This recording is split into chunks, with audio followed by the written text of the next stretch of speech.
Hello, everyone, first of all, and welcome. Thank you so much for joining us today. This is part 3 of our Tools to Engage webinar series. Today's discussion will be focusing on one organization, SparkPoint Contra Costa, and their journey diving more deeply into advocacy. And for folks who didn't hear me say it before, all attendees are automatically in listen-only mode, so we can't hear or see you, but I definitely encourage you to use that chat function to submit comments or questions at any point during today's conversation. There will be a more formal or more structured time to do a Q&A at the end of the discussion, but I will be monitoring that chat function throughout the discussion. So, you know, if there's something to pull out that's particularly relevant, I'll stop us and make sure we address your comments and questions. So definitely use that chat function. So we're going to go ahead and get started. So we've got a really packed agenda for the next 60 minutes, and we're really excited to share the lessons and highlights from SparkPoint Contra Costa's deeper dive into advocacy.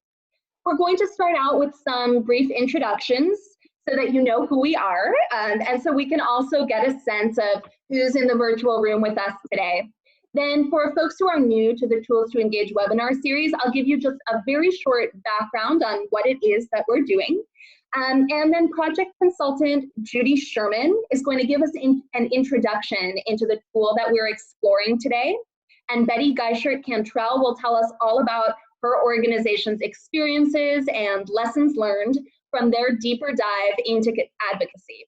Then we'll do some questions from the audience, from you all, and we'll finish up by sharing some of the tools and resources so that you can take them home and apply them in your various contexts. Okay, without further ado, Betty, will you introduce yourself to folks on the line? Yes, I'm Geishirt Cantrell, and I'm the director of SparkPoint Contra Costa. And I know this is being broadcast nationally, so Contra Costa is one of the counties outside of San Francisco. Thank you. Judi? Hello, everybody. I'm Judi Sherman. I'm an independent contractor, and I've been privileged to be associated with the Building Movement Project for over a decade. And in this case, was the facilitator of the deeper dive into advocacy project for the SparkPoint Contra Costa. Wonderful, thank you. And I'm Noelia Mann. I'm with the Building Movement Project. We're your hosts for today's webinar and the whole Tools to Engage webinar series. And we're just so pleased to be joined by Betty and Judi today, as well as all of the folks on the line. For folks who are just joining us, I see a few more people have popped on the line. I want to repeat that attendees are in listen-only mode. We can't hear or see you, but we do encourage you to use that chat function to submit any questions or comments at any point during the discussion. Also, I didn't say this before, but you may choose to put your video in speaker-only mode, and that's so that we don't take up as much space on your screen and you can see the presentation that we've prepared for you. Oh, and finally, I just want to add that the slides and the recording of this webinar will be available after the presentation. I will be sending that out via email to everyone who is registered, just so that if you don't catch every word, don't worry, you'll get a recording. All right. Okay, so now that you know who we are, we would love to know who is in the room with us. So I'm going to launch this poll question. Here we go. Okay. So please tell us what type of organization you're representing today.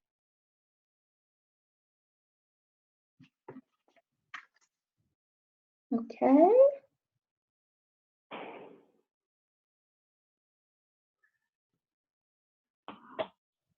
Excellent.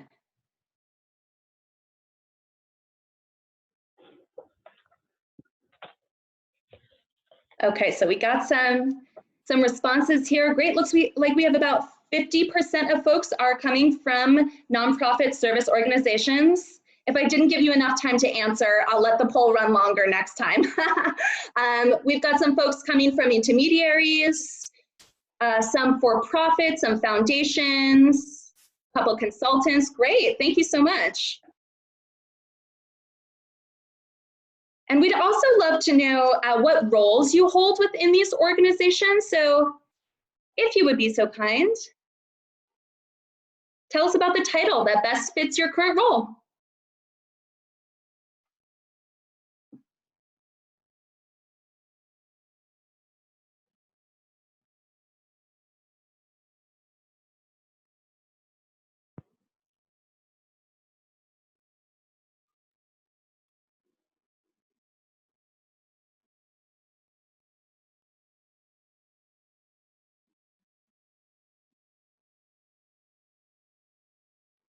Okay. There. I think everyone got a chance this time. Wonderful. So we have about 40% of folks on the line today are organizational leaders. Wonderful. Welcome. We've got about 30% organizational staff as well. Welcome to you. And then we've got some capacity builders, both internal to organizations and outside of organizations. And welcome also to our constituents, our clients, residents, community members. We're so happy to have you. Okay. So let's move on. I'm just going to tell you a little bit about the Building Movement Project just before we get started, so you have some background. We're your hosts for today's webinar and for the whole Tools to Engage webinar series. We're a national organization that does research to support, challenge, and push nonprofit organizations to be more focused on social change. And we do that by focusing on 3 areas. The first is leadership. So we look at how leaders structure their organizations and who the leaders of those organizations are. The second is service and social change, where we explore how organizations, especially human service organizations, support the power of the people they serve. And the third is movement building, where we look at how organizations collaborate and work together to have more impact than they could on their own. And Tools to Engage, which you've heard me say a couple times today, is one of the projects under our service and social change focus area. It's an interactive, multi-level search portal that connects users with the best tools, research, and resources from across the social sector about how and why organizations can meaningfully engage their constituents and community. Tools to Engage is grounded in the building movement's perspective and framework that direct service organizations have the potential to bring about progressive social change. And this selection of tools is carefully curated to meet the needs of constituents, clients, organizational leaders, boards, staff members, to provide services and nurture the voice and power of residents to thrive. So this webinar series is really born out of the knowledge that there are over 100 tools on the Tools to Engage website. And we know that tools are really only as useful as their application. So keeping that in mind, we launched this quarterly webinar series last November as a way to both lift up certain tools that have been particularly useful for folks, and also as a way to highlight the work that organizations across the country are doing to integrate constituent engagement into their work, culture, and values. We've highlighted organizations from New York, from New Mexico, and today from California. So it's really exciting to be a part of this national conversation about building client voice and power. So lastly, before I turn it over to Judi to get into the good stuff, I want to clarify what we mean and what we're talking about when we say service and social change. So at the Building Movement Project, we believe that social change organizations are looking at the root causes of problems their clients face that go beyond individual responsibility. So our main interest is the people who use and are clients of service organizations. And we focus on the importance of building their voice and power, both as individuals and as a collective force. And we think this is especially important right now in this current moment for a few different reasons. First, because there's an increased need and demand for services. Secondly, because of policies and regulations that are making it more difficult for constituents to reach their potential. Third, because of cuts in funding to support even the most basic service needs. And finally, because short-term help is being prioritized over long-term solutions. So with that background, I'd now like to turn things over to Judi. Take it away. Thanks, Noelia, and hello, everybody. I'm very happy to be here with these 2 organizations for which I have an enormous amount of respect and have had the opportunity to work with. And I want to start by giving you a little background to the project, and then we'll go into an interview that I'm going to conduct with Betty so she can tell you more about what happened in the project itself.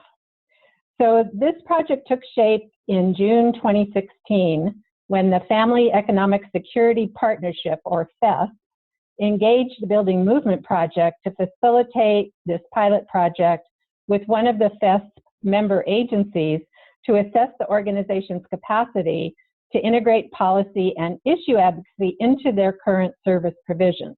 So this is the integration of service and social change that Noelia was just referring to. SparkPoint and Contra Costa, with the support of its steering committee and partner agencies, volunteered to engage in this deeper dive and develop a plan of action. So I'll give you a little bit of background about FES. You go to the, there we go. So FES was the incubator of the work. It's a 45-member public, private, nonprofit coalition that's dedicated to increasing income and building the assets of low-income families and individuals living in Contra Costa County in California.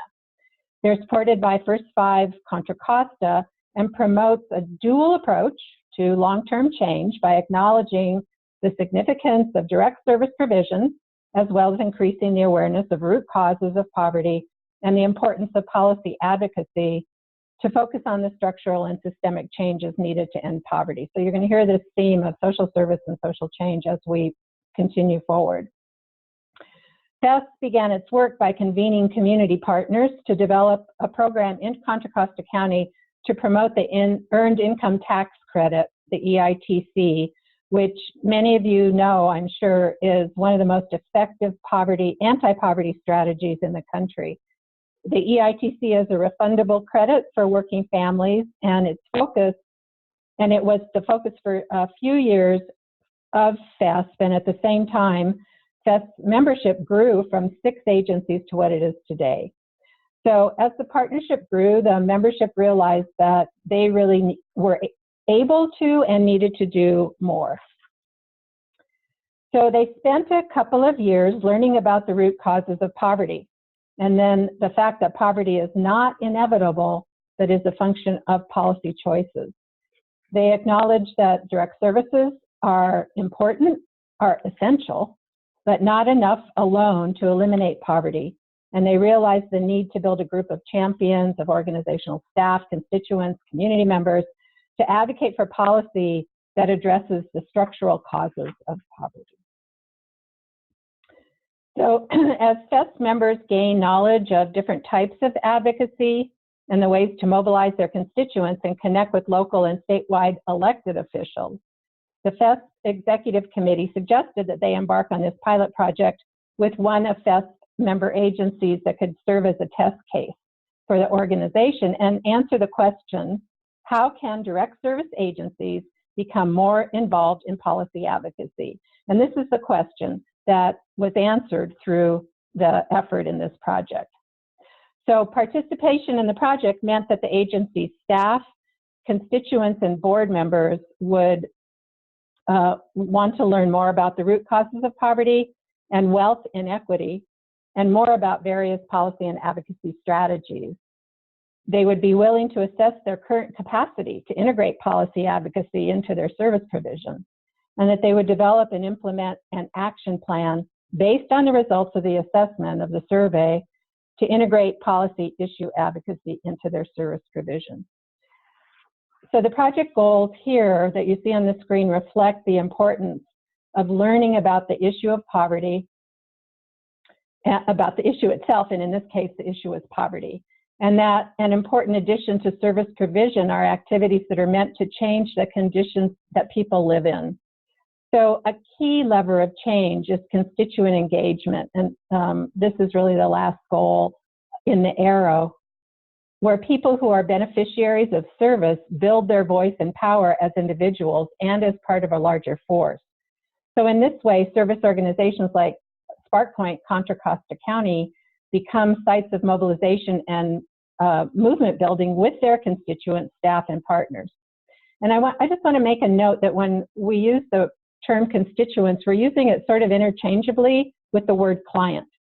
So those people who are beneficiaries of services have lots of different monikers, and sometimes people are referred to as clients, sometimes residents, sometimes parents, sometimes families, and we're using the term constituent here, but we'll go back and forth. So I just wanted to make sure you all knew what we were talking about.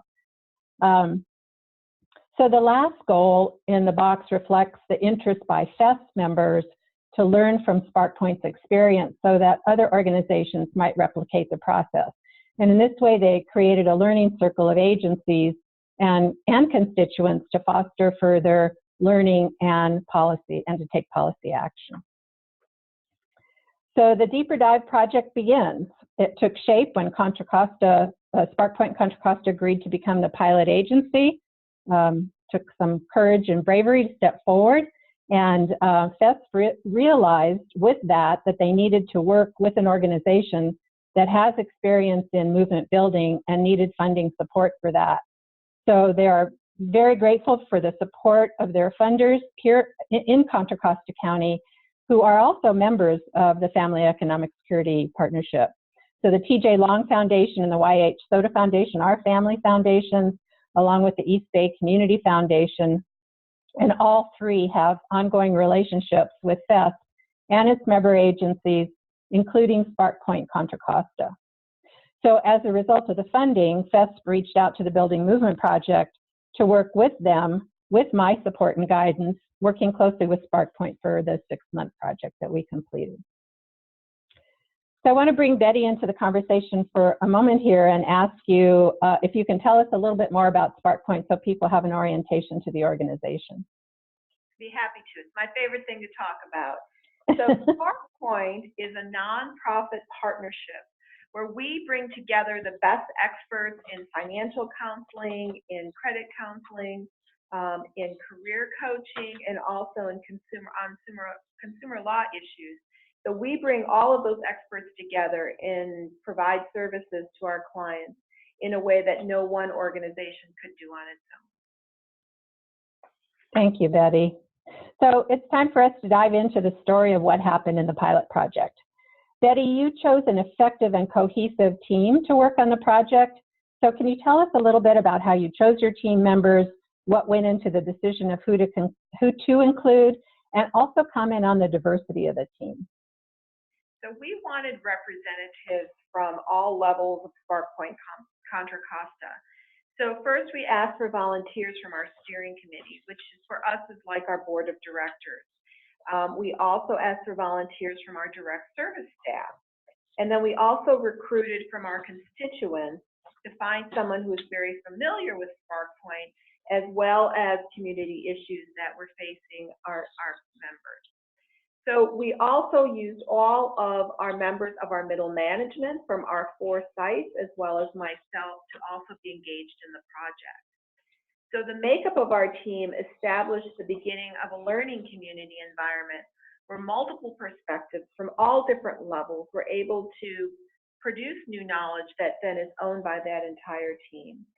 So who we have on our team, myself, Betty Geishirt Cantrell, is the director, our 4 site coordinators, so Bill Bankhead, Pam McGrath, Tiffany Moritaya, and Yvette Barutia.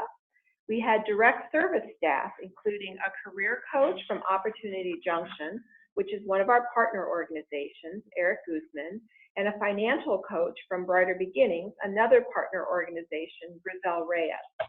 We also had a steering committee member, Jim Becker, who represented the steering committee.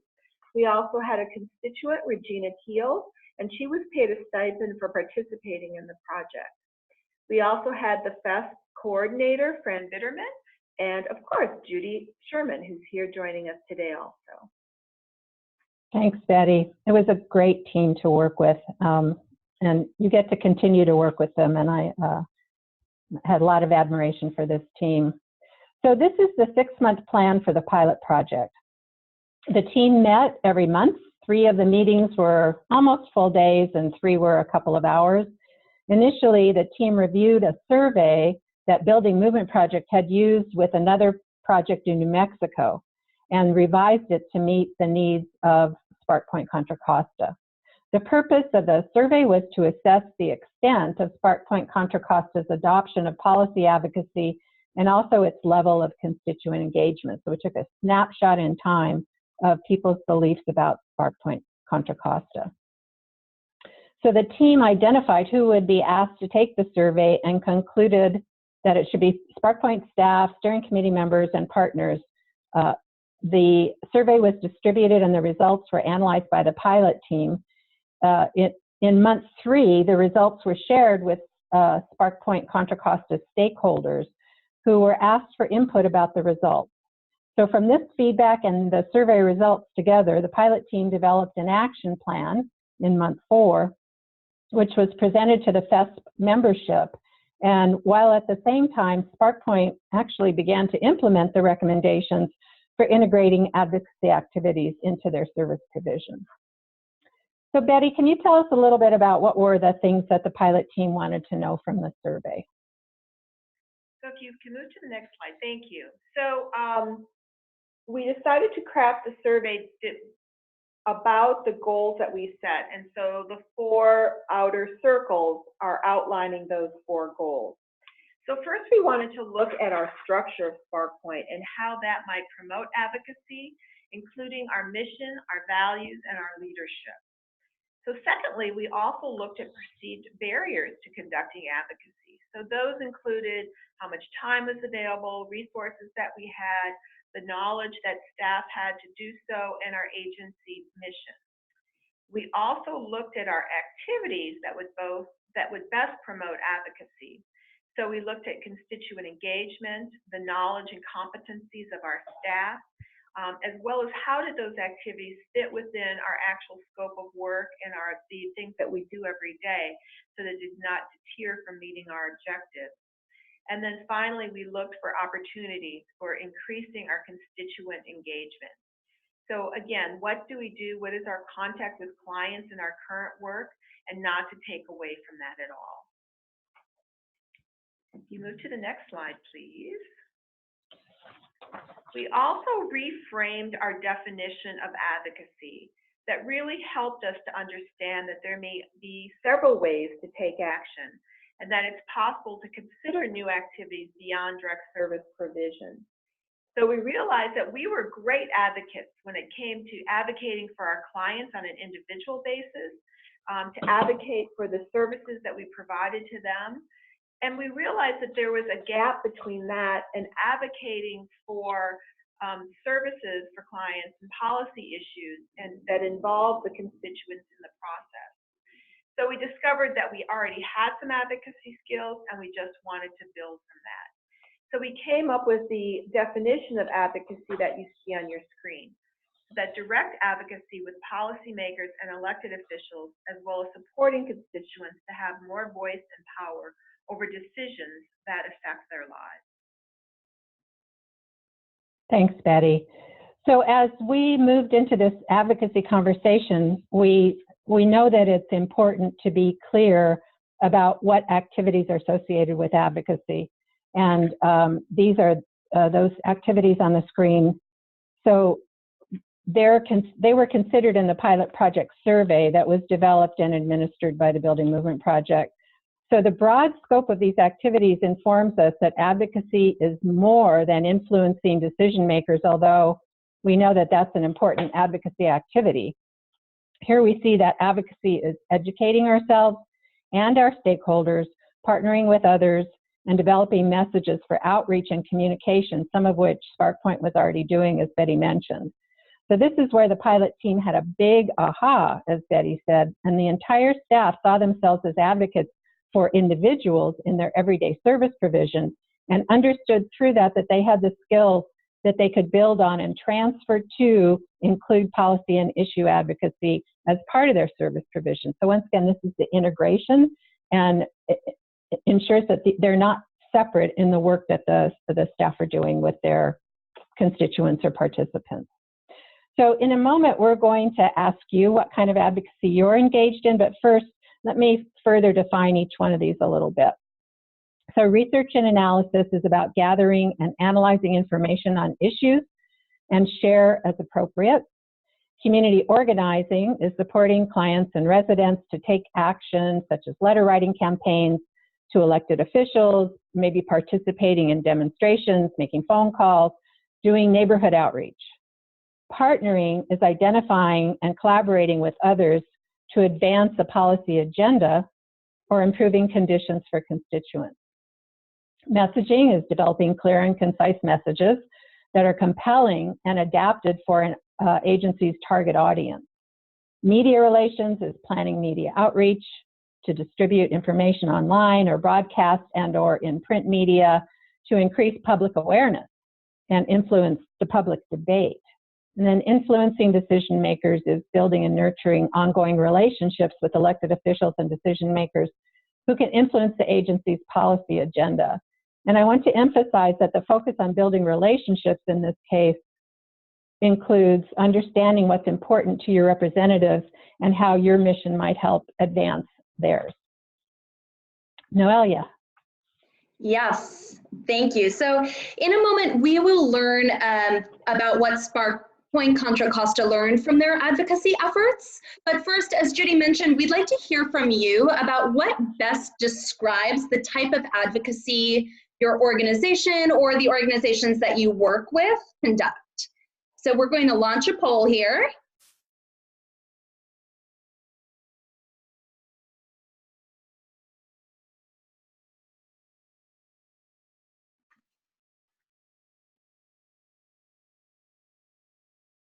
And if you have any questions about these different types of advocacy, or you're not sure where your organization falls, that would be a great question to chat in and pose to Judi and Betty.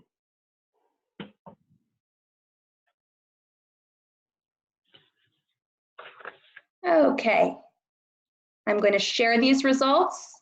So it looks like the majority of folks who are joining us today use partnering as their primary tool for advocacy, about 32%. Research and analysis, as well as community organizing, about 16% each. And then we have almost 30% of individuals who are influencing decision makers. A few people are engaging in messaging, not too much on media relations. That's really, really helpful. Thank you. Yes, it is very helpful to see that, and I hope that by expanding these definitions, it causes you to think about other opportunities for you to conduct advocacy activities.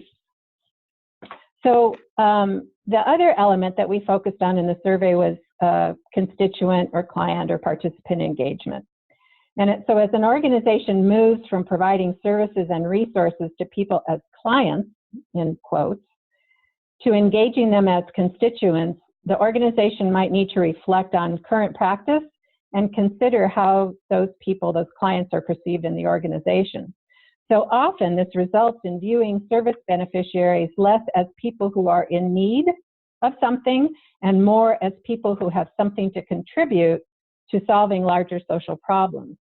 It's important to understand the spectrum of constituent engagement activities in the same way it is to understand the different kinds of advocacy. The status of current practice in your organization, and then the extent to which the organization has the capacity and or the interest to engage in a specific activity. So these are the areas that we considered in the survey for constituent engagement activities. So the first is education. This is creating opportunities for people to get information about policy issues. And then there are ways to develop structures for constituents to have input into the governance and decisions of the agency, and creating opportunities for feedback so that clients, constituents can share their opinions on services and the direction of the organization. Civic engagement activities include encouraging constituents to vote and or engaging them in civic advocacy issues, involving constituents in advocacy campaigns on policy issues, and mobilizing and turning out constituents for rallies and demonstrations. And last, through training and support, participants can become leaders within the organization in their neighborhoods and their communities. Back to you, Noelia, for a poll. Thank you so much. So keeping those 4 areas in mind that Judi just shared with us, in which area of constituent engagement do you feel that your organization is the strongest?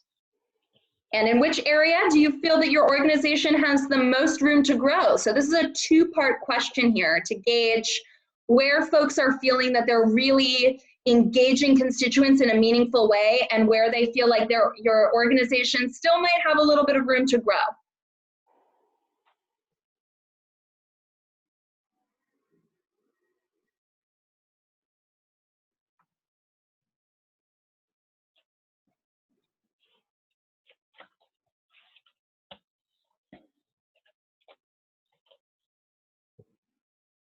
Great, we're going to give folks a few more seconds to respond to this 2-part question.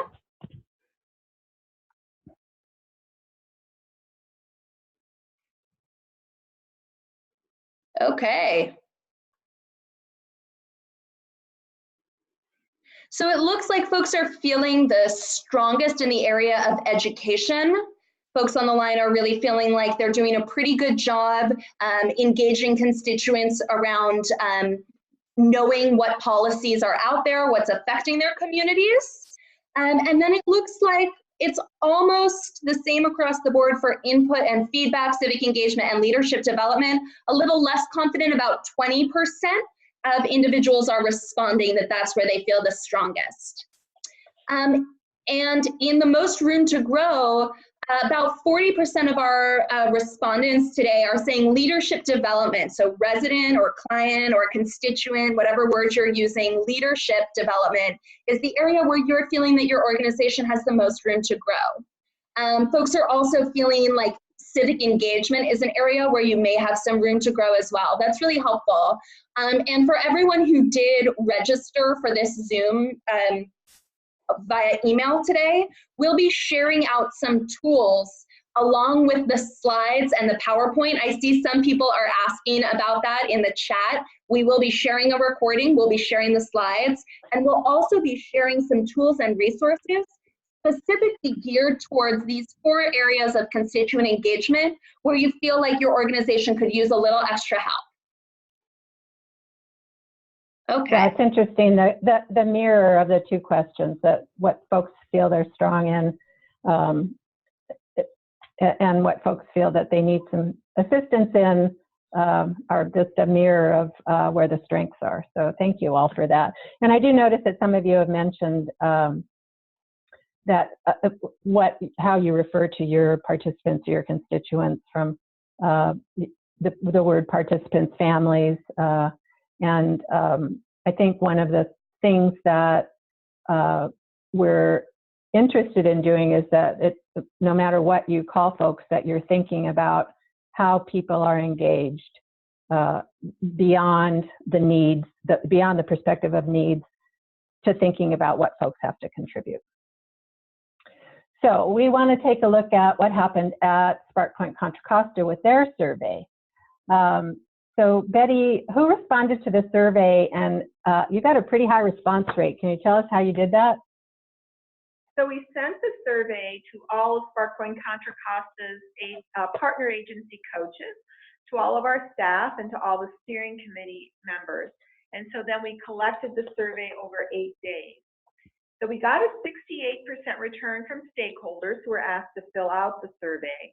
So I set up a solid timeline for the responses, and I sent frequent reminders via email. And then at the end of one of our steering committee meetings during that week, we used time at the end of that meeting for folks to actually fill out the survey if they hadn't already. And we did the same thing at staff meetings that week. So I had a captive audience, we were face to face, and so I let them know personally too that we really valued what they had to say. Well, it was exciting to get such a high response rate, and it obviously took some work to do.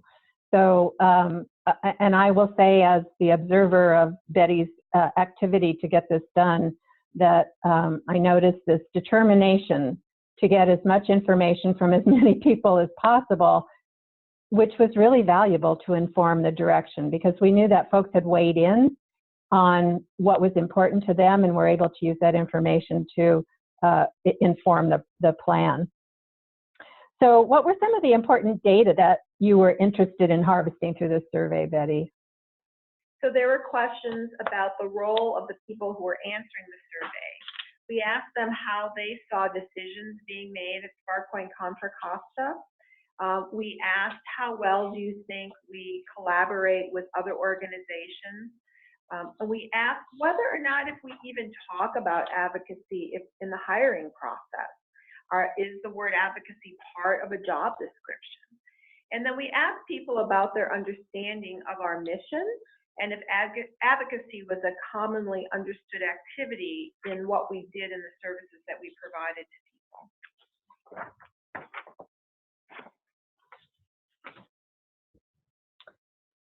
So we want to take a look at what SparkPoint learned from this survey. Can we go to the next slide, Noelia, please? Yes, we're just getting a quick question that I want to interrupt to address. We got a question in on our chat about the decision not to survey clients. Can you tell us a little bit about that? We did interview a couple of clients. So, and frankly, most of our staff are also clients. So we did get some information from constituents also. And we did involve constituents throughout the rest of the process too that we'll be talking about today. Great. Thank you so much. I hope that answers your question. Okay, back to you. So here's some of the results from the survey. Betty, can you explain these for folks, please? Sure. So we asked several questions about SparkPoint's advocacy approach and the different activities that we had. And one question that we asked was whether or not advocacy was even part of our mission statement. And 30% of the respondents correctly stated that we had clear objectives for what we do day to day and our objectives in our work and our direct service, but that we had no formal mission statement. So the variety of the responses that we received let us know that people were really kind of confused about our mission statement, whether or not we even had one. So can we get the next slide, please? So we also asked questions about to define the types of advocacy activities that we engage in at SparkPoint. And a majority of the people said that we did not engage in any type of policy advocacy. We wanted to know what people thought, why didn't we? And while 40% of the people said they didn't know, we learned that there was a belief that the work was really not part of our mission and that our staff lacked skills to conduct advocacy. So we were very happy that no one selected the responses that people were afraid we would lose our funding if we did advocacy work, that there was a lack of interest about our concern over the impact. So this was very encouraging to the team because creating a mission statement and training staff were really within our capacity of what we could do to change. So 6.7% of our clients, constituents said that the answer was that they were not interested. That same percentage of folks thought that SparkPoint leadership wasn't interested. So 26.7% of the respondents said that they did not feel that this work was within our mission. And that same percentage felt that our staff did not have the necessary skills and expertise to conduct advocacy work. 13.3% felt that we did not have adequate funding or resources to be able to do advocacy work. The same percentage felt we didn't have the time within our day. 6.7% felt that it was not permitted under 501c3 nonprofit status requirements. And again, the majority of our clients or of our respondents saying they did not think that they didn't know why we didn't do advocacy work. So earlier, we asked what kind of advocacy efforts you conduct within your own organization. And we found out that when we asked what would most help advance SparkPoint's advocacy efforts, a majority of our respondents stated that community organizing, educating and encouraging constituents on relative issues, and partnering with others was a real SparkPoint strength, since that's what we are. We're a partnership of different organizations. They also felt that messaging, so training people to develop and deliver clear messages, were really important. So you'll see the percentages there on your screen also. So we also asked, how might we increase constituent engagement? So again, the 4 areas that you did the poll on earlier. So over 60% of our respondents stated that SparkPoint could increase constituent engagement by creating opportunities for the clients or constituents to get information about policy issues, that we could encourage them to vote, that we could identify client priorities, what's important to them, and we could involve them in kind of campaigns that they were interested in. And then they also felt that leadership development for both staff and clients was how to be an effective advocate. Thanks, Betty. So with input from the steering committee, the pilot team met to narrow down the priorities that came out of the survey and focus on a few things to begin.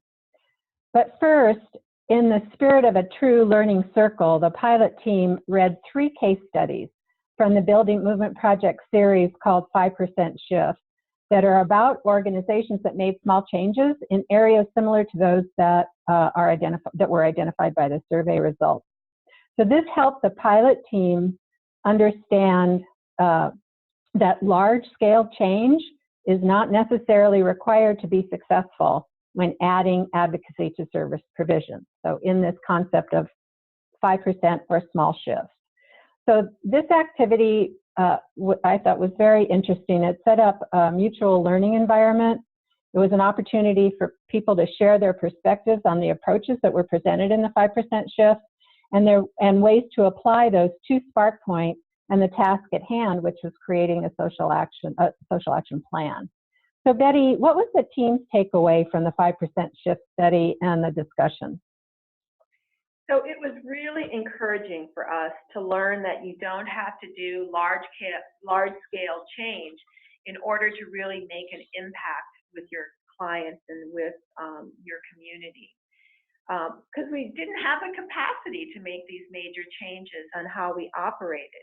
But we could make minor changes that if we design them carefully and thoughtfully, they could really result in major impact. I would really encourage you all to read these 5% shift papers. They're not that long, but it may give you some ideas too in what you could do in your own agencies that could really make an impact. Thanks, Betty. Yeah, there are 2 case studies in each one of 5 papers, and we found 3 of them, as I said before, that were specifically about the work that SparkPoint was embarking on. So they were very applicable, and there was sort of a one-to-one understanding of here's what another organization did in a situation that's similar to what you folks are trying to do. So we'll talk about the 5% shifts a little bit more when we talk about resources. So next slide, please, Noelia. So I introduced to the team a social action framework to help them clearly articulate the goals for the work that they were going to do, who needs to be involved to reach the goal, what's the current context, what's the environmental context for consideration, what activities are necessary to reach the goal, what strengths does the organization have that they can build on, and then what would be their benchmarks for success. So you can see here that the first goal they selected to work on was to create a mission statement for SparkPoint Contra Costa specifically that would guide both their service provision and advocacy work. So they had to figure out, in order to do this development of the mission statement, who they wanted to involve, and they identified constituents, staff, and steering committee members to participate. What was the current context? Was that they might impact their work. They acknowledged that the near and long-term economic climate is pretty uncertain for most of their constituents as well as for the organization. And they had to address their own capacity issues, as we mentioned before. So Betty, what were some of the activities that you did to meet this goal? So towards creating a new mission statement, we had to figure out what we needed. So we gathered mission statements from other agencies. So we had some idea of how a mission statement might be formatted. We then met as a full staff and we drafted a few mission and vision statements. And then by vote, we selected our top 2. We then asked for feedback from our constituents and from our steering committee members. So we sent out an email and held a focus group asking for constituent input. So here is a place where we did very actively involve our constituents in getting their input involvement in defining our mission, which is kind of the essence for everything we do. And then we took our final drafts, we took them to the steering committee, and then they made some suggestions and changes themselves, and then were able to vote upon and adopt our mission statement soon after that. So the strengths that we identified for ourselves is we've had, at that time, 5.5 years, now 6.5 years of experience doing our work, and we had a lot of really detailed data collected over that entire time. That we had our survey results on policy advocacy. We had a list of early keywords that came up, and then we had the support and the commitment from both the steering committee and our staff. So the benchmarks that we use, quarterly we review with all staff, all steering committee members, and how we're doing towards meeting our objectives. And so we also have an annual retreat every year with all of our staff to really work at increasing our capabilities and to improve the work that we're doing. So Betty, if I remember correctly, you began working on the mission before you did the final presentation to FES. Can you tell what happened and how that moved forward so quickly? So there was a lot of momentum among our staff to develop that mission statement, so that became the focus of our annual retreat that year. It happened to fall before we were supposed to do our presentation for FES. So the people who were part of the pilot project were really excited to share their experiences with our entire staff, and we just began implementing our plan. So having a mission statement that included the word advocacy really became a priority for us. So next slide, thank you. So at our retreat, we decided to bring this action plan to life. And so we made significant progress in the areas of our action plan. So first of all, we came up with our mission for SparkPoint Contra Costa, that we partner with agencies to empower individuals and families to become financially sustainable and advocates for social change. And then we took it a step further and we developed values to help guide our work for planning. So our values became partnership, equity, sustainability, social change, and empowerment. And then the other 2 areas of focus for us, our goals from the deeper dive, were first, staff development for advocacy. So if we're going to do that and be successful, there's specific competencies that we needed to be able to do that. So we held trainings in the next several months that included how to register people to vote and how to speak in public successfully. So the training on encouraging people to vote was provided by our county clerk recorder elections department and was able to address how we could help people register to vote, as well as how we could answer tough questions like, well, my vote doesn't count anyway, why should I vote? We also were able to be very lucky recipients of the Literacy for Every Adult program within the city of Richmond. Developed a 6-week, 3-hour-a-week training called Literacy for Community Advocacy. And it was designed to help advocates identify legitimate sources of information. So how do you tell what's real and what's fake news? And then how to present the information to clients in a way that will be well received. So this training was piloted with our SparkPoint Contra Costa staff, and it culminated with us doing presentations on different facets of poverty. So SparkPoint Contra Costa staff, all of them now, join FES meetings on a regular basis to learn from speakers about a variety of topics related to advocacy and about opportunities from our other partners. So around empowering clients, we really looked at doing the 5% change. We added a simple question to our consent form that all clients sign, and that question was, which community issue is most concerning to you? We then used the data from that question to target what public education we should feature on our Facebook page. So we encourage all of our constituents to like our Facebook page so that they can go to our Facebook page whenever the timing is right for them versus being inundated with emails on topics that they may or may not be interested in.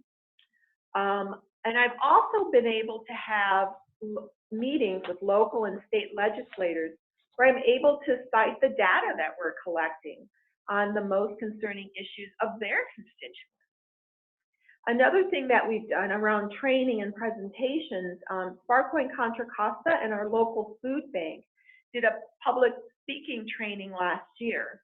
And then 3 SparkPoint participants joined a group in the training and spoke to legislators at the state capitol on Hunger Action Day.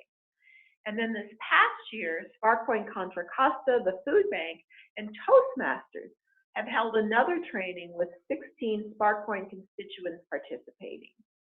All of them attended Hunger Action Day at the state capitol this year, and we're now going to make sure that this is an annual training that we do on a regular basis. So next slide, please. So these are the things that we learned along the way, so that we learn them from conducting the survey, we learn them from one another, we learn from research, and that we learn from our partners. We learned that advocating for one person's needs, while that's important, is different from advocating for broader policy changes that may impact many people, and that there are many things that you can do that consist of advocacy work. Secondly, we learned that advocacy is essential to transforming the system and helping our clients achieve true financial stability. So partnering is one of our great strengths and something that we can leverage for success. We learned that barriers to advocacy weren't time or money, but clarifying our mission and education on how to do advocacy. We also found that working across our 4 SparkPoint sites was beneficial, and having expanded representation from our steering committee and our staff and our constituents was very beneficial, and it was also a lot of fun. We learned that small tweaks can be made to an existing system, and that you don't have to do everything at once. You can do it over time. And then our mindset shifts. We realized that we moved from clients or people who are needy to people who have strengths and something to offer.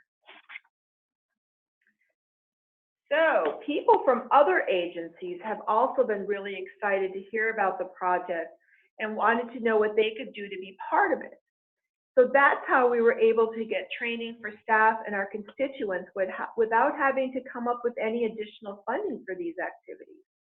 And a white paper was also funded by our local United Way Bay Area, First 5 Contra Costa, and authored by Judi Sherman, where we were able to describe the process of our deeper dive so that it can be replicated with other agencies really anywhere.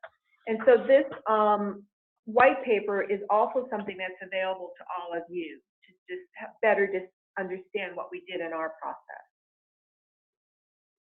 Terrific. Thank you, Betty. So, you know, as the facilitator, I had the privilege of guiding this group and observing how they work together. You can hear from Betty's description that they took full advantage of the information they got from the survey, and not only took it at the moment, but it has been continuing to integrate the information on an ongoing basis. And it's been very powerful. So I just want to share with you, kind of as the outside person, but working with them in partnership, some of the tips and tools that were informed by my own learning. So having a learning circle represented is representative of all stakeholder groups ensures that any new information that's created is accessible to everyone and that everyone has an equal voice in decision making. So time set aside so that it complements the work that everyone is doing. The role of leadership, as I've mentioned, ensures a strong and diverse team that stays on message about the goals for the group and supports the process that they are moving toward. And Betty can continually encourage the group to see themselves as a pilot team, which allowed them to explore and experiment rather than feel like everything that they were going to do was going to end up in the organization. So there was a lot of opportunity to explore. And then organizational readiness to integrate social change with social service can be determined by assessing if the project itself is aligned with the evolution of the organization. So organizational readiness is an important consideration. At SparkPoint Contra Costa, staff are really clear about what their roles and responsibilities are, and the organizational structure itself is solid. So this makes it possible to sometimes suspend staff meetings so they can use the time for the social action plan development. Because folks have other ways to communicate to one another what's going on a day-to-day basis, and they were able to lift themselves out of that day-to-day focus and move towards action planning. And then a well-designed survey provided solid information to determine the direction of the social action plan itself. And SparkPoint work from the survey that Building Movement Project helped to design to meet its needs specifically. And then, of course, continuous reflection on what works and what can be changed for the future solidifies the nature of a learning circle, a learning organization.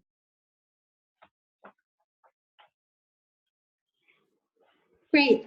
Thank you so much. I just want to provide the opportunity for folks to ask any questions of Judi and Betty.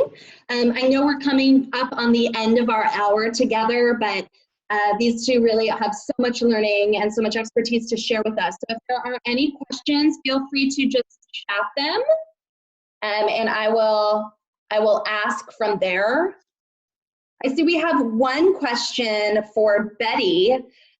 You mentioned how helpful the initial survey was in gathering information about what your organization was doing well and where there were perceived gaps. Can you tell us how you built that survey and who was involved in developing the questions? So Judi brought to us a sample survey that was used by another organization that Building Movement Project had worked with. And so our pilot team, we looked at those questions and said, that one works for us, this one doesn't. How might we tweak a question to better fit our group? And that's where we came up with the question. Great. And for Judi, this question, what is some advice you have for folks who are interested in integrating policy advocacy in the work they're already doing, but aren't involved in a formal process like SparkPoint Contra Costa was? Well, as I mentioned in the tips and tools, I think leadership and gathering together a diverse team is really critical, and understanding what are the pressures and the issues that your clients, constituents, participants are interested in focusing on. As Betty mentioned, they added one question to their intake form to find out, and then utilize that as a springboard to bring together groups of people to address those issues. I think too, starting out with civic engagement, especially right now, to ask people if they're registered to vote or if they know people who are able to vote and who are not registered, and bringing people into the civic process. And again, if you find out that people are interested in certain issues, you can actually have forums about those issues that are bipartisan and multiple perspectives so that people are educated. So looking at those different ways of doing advocacy and what fits specifically for your organization. And can I also add, you don't have to do it all yourself. So when it comes to preparing people for the elections, the League of Women Voters is a great resource, in that they've done workshops for FEST, and they do them, and their website too has lots of information about ballot issues that are there so that people can make educated choices when they're voting. Well, and I'll just mention one other little thing about that is if you think about some of the things that Betty referred to that SparkPoint did, it was really reaching out to the county clerk, to other organizations for training. I would say, Betty, you're a master at doing that, at utilizing the resources around you. So it, you know, one organization alone can't do it by themselves. So it's really important to look around and see where your resources are. That's great, and I want to lift up what Betty just said. You don't have to do it all yourself. I think that's so important and so valuable. I know we're at the end of our hour. I do want to share some of the resources that have been mentioned today, so you know where to find them. They're all available for free. You can download them. And I see we do have one more question. We'll get back to that question at the end. Bill, thanks for your question. I want to make sure that folks who have to leave can get the resources they need, but we'll come back to your question once I share those, okay? So let's just quickly share these resources with you all so that you can bring some of these lessons and learning back to your own organizational contexts. So you may recall how Judi told us that FESP did some learning about what advocacy activities are allowable for nonprofits. So this is the resource from the Alliance for Justice that they used. It's a really easy way for nonprofits with the 501c3 designation to learn about what actions are allowable and what aren't. As you can see, there are many things agencies can do that fall under the advocacy umbrella. Educating people, from legislators to the public, on issues that are important to them is common for service organizations to do, to integrate advocacy into their service provision. So encouraging people to vote, organizing, and helping people to grow their leadership are all powerful, influential, and allowable. Can I also just add that graphic, or this right here, this is what we used at our retreat to say, okay, what can we do? Of these things, this is what we could do as a nonprofit. What do you think we can do? And that's how we chose educate the public, encourage voting, those things, leadership training. That's how we made those choices, because we just used this to start with and then made our decision. That's great. Thank you. These are two resources here that are from BMP, and there are seminal texts on service and social change. The process guide that's on the left of your screen is really helpful for those seeking a more detailed framework for integrating progressive social change values and practices into the work of nonprofit service organizations. The Nonprofits Integrating Community Engagement Guide on your right, or the NICE guide as we call it, is full of information, tools, case studies, and other resources to help nonprofit groups develop core competencies on constituent and community engagement. And I do want to say that that Judi was the curator of the NICE guide, and it couldn't have happened without her. Thank you so much, Judi. So you already know that it's going to be good. And both of these are available for free download on toolstoengage.org. Down at the bottom, the bottom right-hand side of your screen, you've got that web address there. All of these tools are available for free download on toolstoengage.org. That includes the white paper that Judi wrote about Contra Costa, SparkPoint Contra Costa's process. So you can access that there. And then finally, the 5% Shift series. So you heard both Betty and Judi talk about the 5% Shift series. So here they are. SparkPoint Contra Costa studied 3 of these case studies during their process, and we definitely think there's something there for everyone. Each of the mini reports contains conceptual framing, 2 case studies, discussion guides, and tools and handouts. And they're also available, you guessed it, on toolstoengage.org. So we have one more poll question. Before we let you go, and this is just so that we can ensure that these Tools to Engage webinars continue to serve the needs of the folks on the line, you all who are doing the work in our communities. So let us know how we can best serve you in strengthening your practice around client and constituent engagement. We really, really appreciate the feedback.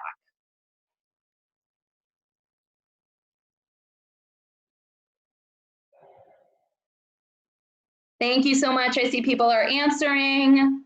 This is so useful so that we continue to make sure that these webinars or whatever it is that we are offering, that you're asking for, that we can be really, really responsive to what the needs are.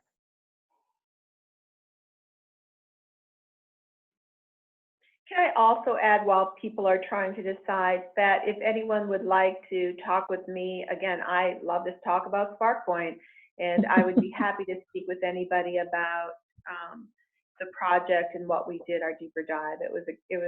We're really proud of the work that we did with that. So you could please contact me. Great. So we'll include Betty's contact information in our follow-up email if folks want to get in touch and talk about SparkPoint. Yeah, and I would echo that offer. Excellent.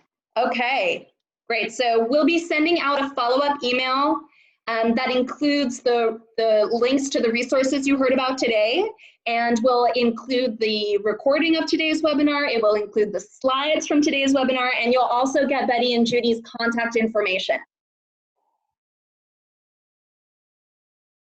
Great. Really appreciate you all responding to those polls. It looks like folks are really asking for some training around constituent engagement for your clients, team, the people you work with. So that's really helpful for us to know. And with that, we want to thank you so much. Really, especially want to thank Betty and Judy for your time, your expertise, your learning. We're so, so grateful. Folks should feel free to reach out to me if they have any questions about tools to engage, the webinar series, etc. And there's a chat coming in. Thank you, thank you, thank you. But we have one more question, and folks should feel free to, if you have your next thing to get to. But we did have a question come in for Betty and Judy. To affect change at the policymaker level, how important is it to project the size of your movement and your ability to mobilize the community you've organized? Interesting question. What do you all think? Well, you go ahead, Betty, first. Okay, certainly numbers speak, but I think that, SparkPoint touches about 1,000 clients a year. And so if I'm able to talk with a legislator on the sample that we have of maybe 200 or something, where we're hearing what issues are most important to them, I think they're representative still of all of the people that we're working with. And so I do think it's impactful. I do think that having data can be very important, so that I'm able to say housing is the #1 issue by far that our clients are identifying, and then way behind those were areas we never even thought about. So we were surprised. So I think it's really important to ask. I think that your constituents are happy to share what's important to them, but you have to ask them. Well, I agree with all of that. And then I would also say that, along the continuum of outreach to policymakers, I believe it's very important initially to build relationships with people. And again, to understand what they want for all their constituents, and in that way you're doing some research and some understanding of what the context is, and then that gives you information about where you can organize people and what data that you might want to collect to be able to make your case. So it's a developmental process, I think, and it might start with you doing outreach yourself for an introduction, and all the way to bringing people along with you to make statements and whatever happens in the middle. Great. Thank you so much, Bill. I hope that answered your question. So with that, we're just going to say thank you and sign off for today. Thanks again so much for your time, for your questions, and we hope you'll keep in touch. We'll see you next time. Thanks, everybody. Bye. Bye. Bye-bye.